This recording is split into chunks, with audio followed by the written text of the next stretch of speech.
What's up, everyone?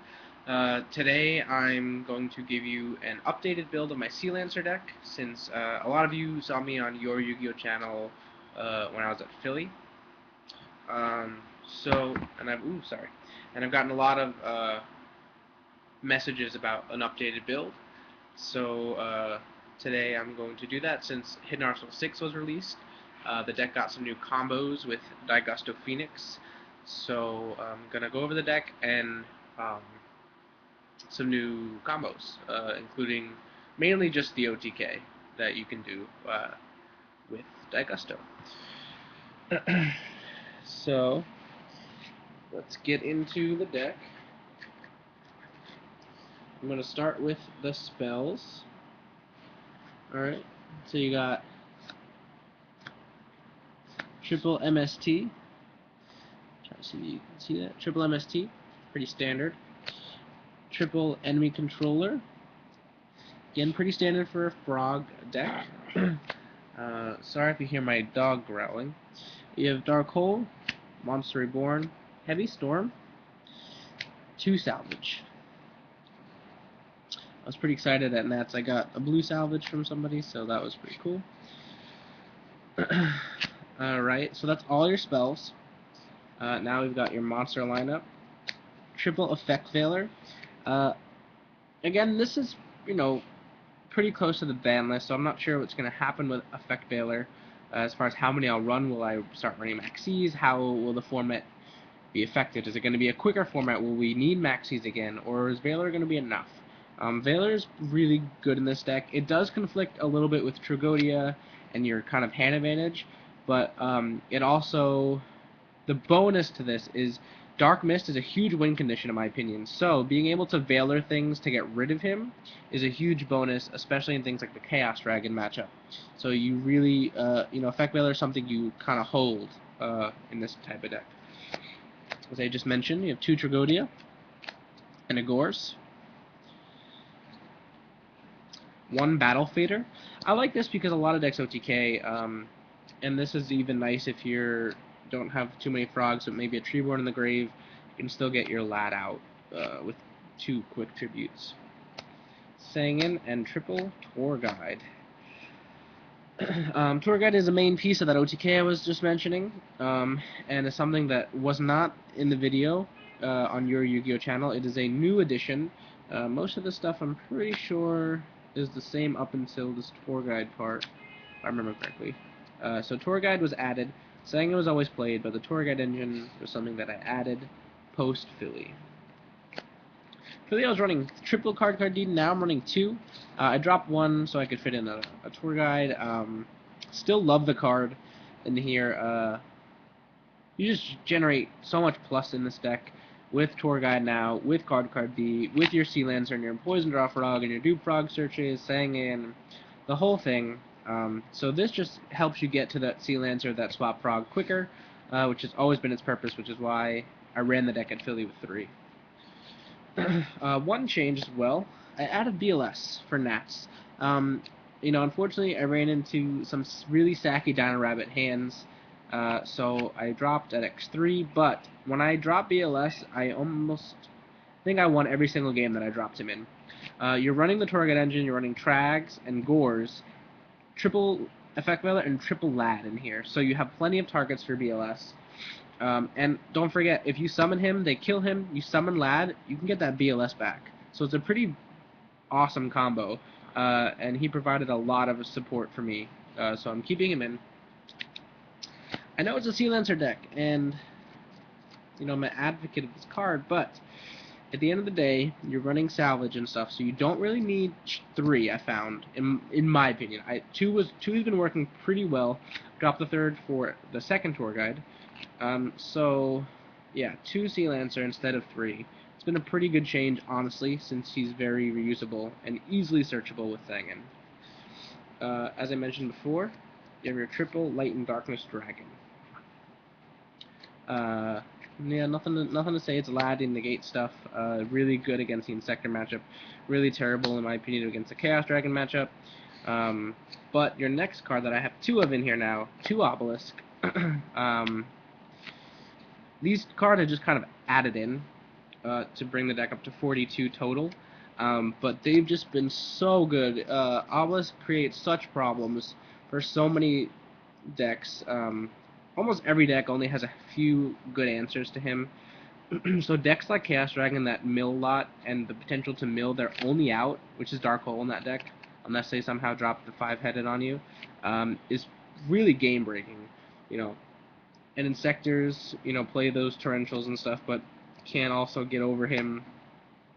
So Obelisk is great, a great addition, and I'm very happy with the 42 cards now.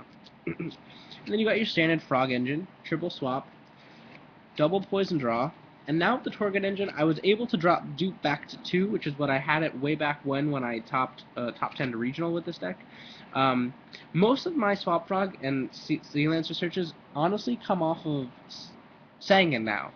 So Dupe Frog is just another way to get swap if you need to. A lot of decks have a trouble running over Dupe Frog, so I found that lately I haven't been getting a lot of searches off him until he's equipped as Sea Lancer. Then I'll get some searches. But for the most part, decks can't have a really hard time getting over him, and then won't get over him on purpose, so that you can't search your Swap Frog until they have an answer, such as maybe a Raikou targeting it or getting out Dolka or something. So yeah, and then kind of standard 2 Ronintoadin and 1 Treeborn. So again, 42 cards. I will show my extra. I'm missing, just so you know, I'm missing the 2 Daigusto Phoenixes I want, a Giga Brilliant, and a Wind-Up Zenmaines. So these 2 blank sleeves are the Wind-Up Zenmaines and the Giga Brilliant. And then you have Triple Gotchi, just kind of standard, double Dark Mist, double Shining Elf, 1 Leviair, 1 Leviathan, and then your obviously other 2 targets are Giga Brilliant Zenmaines for tour guide. Then you've got your 2 Daigusto Phoenixes, 1 Gaia Dragoon, and 1 Utopia Ray. So yeah, that's the deck. It's definitely you do a lot more now with the Torghud engine involved, and the Obelisks add another element of surprise to the deck. Back in Philly, I was maining 1 Volcanic Queen, and it was fantastic, but I decided to go with some other choices to give the deck some more versatility. So, really quickly, I want to go over this OTK, because I think I've done it. I did it today, actually, on Dueling Network, and it's a really cool trick if you don't know. So essentially what you're going to need in your graveyard is 2 Ronintoadin with 2 frogs. You can accomplish this on, let's say, turn 2 and your opponent has no gores or whatever and made no plays, or just set a back row and you got rid of it. You can accomplish this with Swap Frog, 1 frog, or if you open a slew of frogs, that too, Salvage, and Tour Guide. So it's a 4-card OTK essentially, or just Tour Guide and your graveyard fully set up. And I guess you'll need a Swap Frog in hand as well. Yeah. So yeah, you can accomplish it with these 4 cards. So let me explain. So you discard a Poison Draw Frog to special swap. You're going to send a Ronintoadin to the graveyard. Use Salvage to bring them both back. You're going to bounce Swap Frog. Then you're going to special swap again, milling a Ronintoadin, sending a Dupe Frog. You're going to bounce Swap Frog, special summon him again by discarding that Poison Draw Frog. You send a Ronintoadin. Now you're going to leave Swap Frog on the field. Normal summon Tour Guide of the Underworld to bring out another Tour Guide from the Underworld. Now you're going to banish your Poison Draw Frog to bring out a Ronintoadin. You're going to overlay your Tour Guides for a Leviair. Then you're going to detach a Tour Guide to special summon your Poison Draw Frog. Overlay Poison Draw and Swap Frog or any combination for a Daigusto Phoenix. We'll leave here. It's 1500 attack. You can detach him to target a wind monster and let that monster attack twice. Now you're going to banish the other frog, which would be Dupe Frog, in your graveyard, to bring out the other Ronintoadin. Overlay both your Ronintoadins for another Daigusto Phoenix.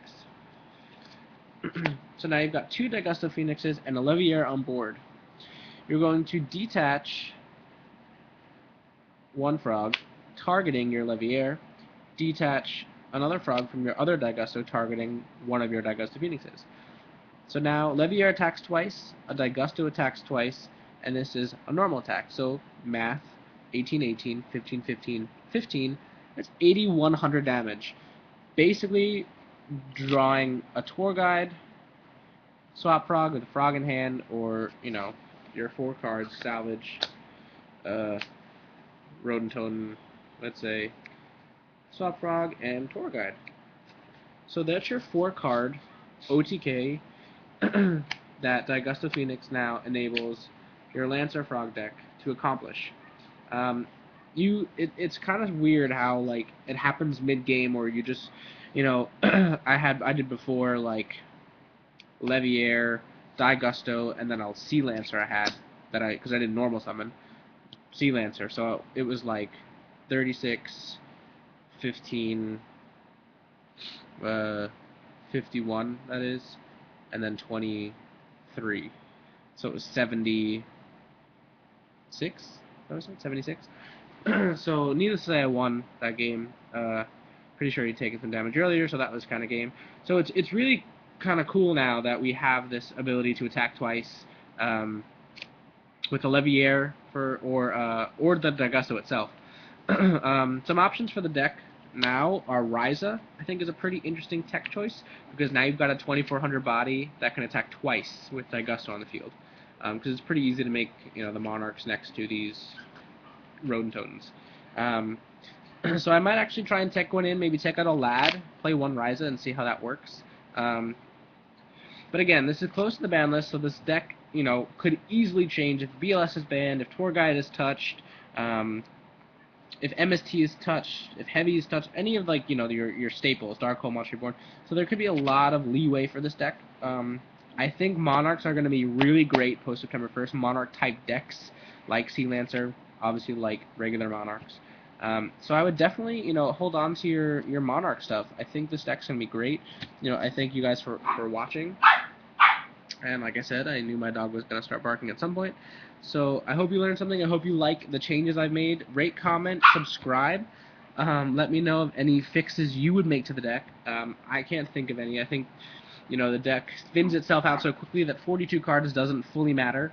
You know, much like, you know, Tyler Tappan's wind-up deck, or most of the recent YCS winners, they've all played like over 40 cards because they thin the deck out quickly, like Dino Rabbits and wind-ups and stuff.